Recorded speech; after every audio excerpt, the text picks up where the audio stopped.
I'm going to talk to you about what happens when you mix two colours together that don't necessarily go together. So on the colour wheel, they're kind of polar opposites.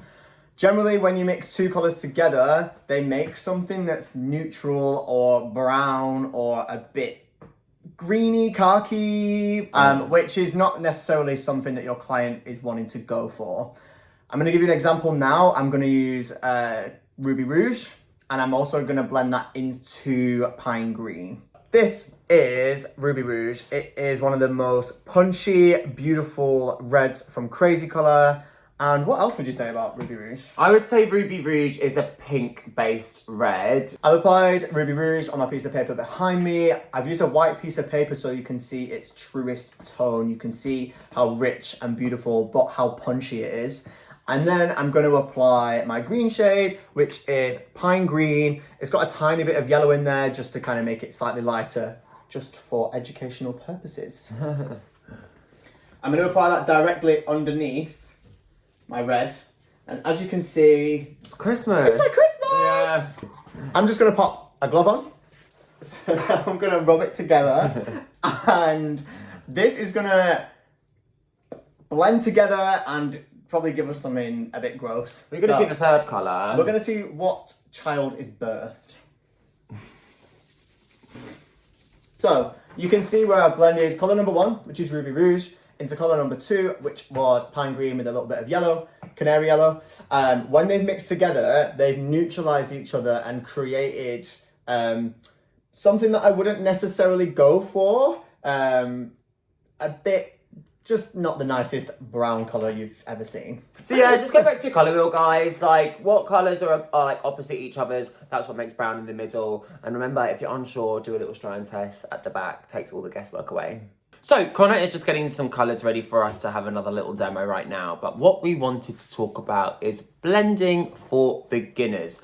So if you are new into the world of blending and you feel a little bit intimidated about big contrast of one colour that is quite different to the other shade, and there's a lot of difference in depth. Let's just say a candy floss, which is a very pale pastel pink that will only really be visible on a level 10, and you are to blend that in with a cyclamen. Now, cyclamen is compatible with all bases and it will react differently to what base that it is presented on. However, there's a big difference in pigment compared to candy floss and cyclamen.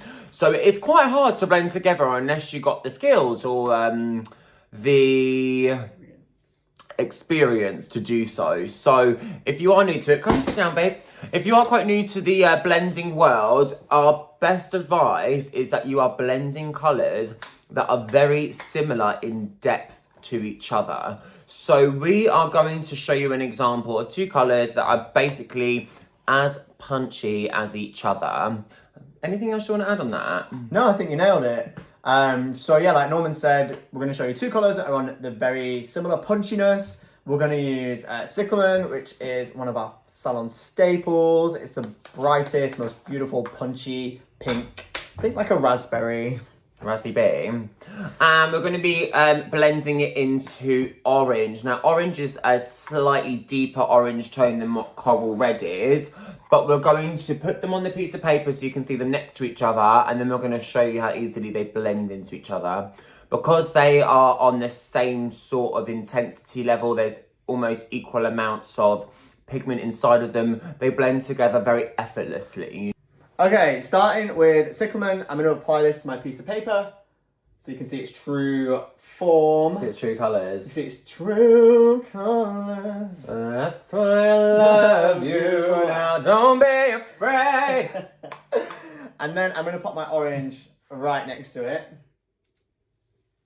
So as you can see, they're both very, very, very punchy. And when you look at them, obviously they are different colours, but they're kind of on the same depth level.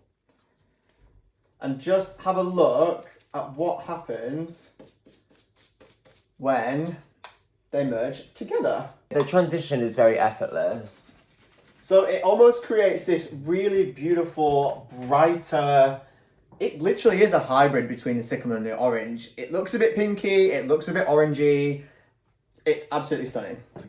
ultimate transparency, sometimes you try something new and you're like, oh, maybe I'll try it differently next time, you know? Exactly. Go for something that's on the same palette, in the same kind of family. If you're new to blending, try a warmer palette on the same depth or a cooler palette on the same depth. Don't mix cool and warm together because you can get good results, but it's more difficult, it's more advanced. So let's talk about the removal of these colours, hey? There's definitely an art to removing the colours without them all blending into one creative mess. So with rinsing these crazy colours, we always recommend that you use cool water on a high pressure. We have these amazing heads on our shower and they kind of really boost the pressure of the water. Hot water slightly raises the cuticle, which means that the hair colour can rinse out a bit faster, whereas cold water will help to shut it and keep that colour locked in.